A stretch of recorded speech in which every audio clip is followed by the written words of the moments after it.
নতুন একটা ভিডিওতে আপনাদের সকলকে জানাই স্বাগত। আমরা আছি হাওড়ার চুনাবাটিতে, আর এখানে কিন্তু খুলে গেছে নিউ দাদা বৌদি বিরিয়ানি। তো এখানেই কিন্তু আজকে বিরিয়ানি খাবো। তো চলো দেখা যাক যে বিরিয়ানিটা কেমন। नल्ली पीस। हाँ ये वाला तब भी ठीक है, नहीं तो ये वाला दिखाइए। বাহ, আমাদের কিন্তু বিরিয়ানি অনেক রকমের এই আছে না, ও वालाই ঠিক তা, নল্লি वालाই দিছে। আজকে আমরা কিন্তু 2-3 জন এসেছি বিরিয়ানি খেতে। সেটা হচ্ছে হাওড়ায় প্রথমবার খুলে গেছে কিন্তু দাদা বৌদি স্টাইল বিরিয়ানি। এই হচ্ছে কিন্তু বিরিয়ানি। দাদা বৌদিতে আমরা যেরকম দেখে বড় হয়েছি যে কলা পাতায় কিন্তু দেওয়া হয়, এখানে কিন্তু সেটা না। এখানে কিন্তু যেরকম নর্মাল বিরিয়ানির দোকানে প্লেটে দেওয়া হয় সেরকমই কিন্তু প্লেটে দেওয়া হয়েছে। আমরা কিন্তু একটা নিয়েছি মাটন বিরিয়ানি, যেহেতু দাদা বৌদির বিরিয়ানি খুব ফেমাস, এবং আর একটা কিন্তু নেওয়া হয়েছে চিকেন বিরিয়ানি। তো দুখানেরই কিন্তু আমি রিভিউ দেবো কিরকম খেতে। চলো, আচ্ছা তাহলে চিকেনটা তুই খেয়ে তুই বল আমার। না না, সেটা তো আমি নেবই। তুই এরকম ভয় পাচ্ছিস কেন? না না, ঠিক আছে, তুই খেয়ে ক্যামেরায় বলবি যে চিকেন বিরিয়ানিটা কেমন। Let's start, cheers. চলো দেখা যাক।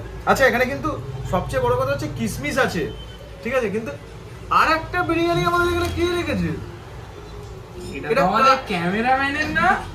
বিরিয়ানিটা কিন্তু বিভৎস গরম আছে, এবং দেখা যাক এখানে কিন্তু স্যালাডও দেওয়া হয়েছে এবং রাইস। কেমন? মাংসটা বেশ ভালোই। বিরিয়ানিটা কিন্তু যথেষ্ট পরিমাণে হালকা, মানে যে কোনো মানুষ কিন্তু এই বিরিয়ানিটা কিন্তু খেতে পারবে। রিচ হয়নি, মানে রিচ হয়নি, একদমই হালকা, যে একটা সেই উগ্র স্মেল ছাড়ে কেউ সেই নিতে স্মেলটা পারে কিন্তু না, কিন্তু এটা ভালো বেশ নেই আর কি। এবার যেটা সবচেয়ে গুরুত্বপূর্ণ জিনিস সেটা কিন্তু হচ্ছে মাটন। এই যে হচ্ছে একটা নাল্লির পিস, একদম। এবার এটা ভেঙে পড়ে যাবে। এবার খুব এটা নরম। দেখতে হবে যে কোয়ালিটিটা কিন্তু কিরকম।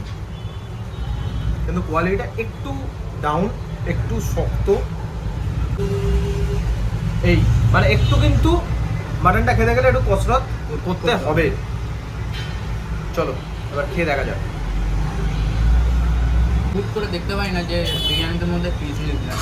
হ্যাঁ, ও কিন্তু একটা খুব সুন্দর কথা বলেছে। বিরিয়ানিতে কিশমিশ কিন্তু খুব একটা যে দেয় সেটা কিন্তু আমরা দেখতে পাই না, কিন্তু আমরা পোলাওয়ে দেখতে পাই যেরকম কিশমিশ দেয়, কিংবা রাইসে।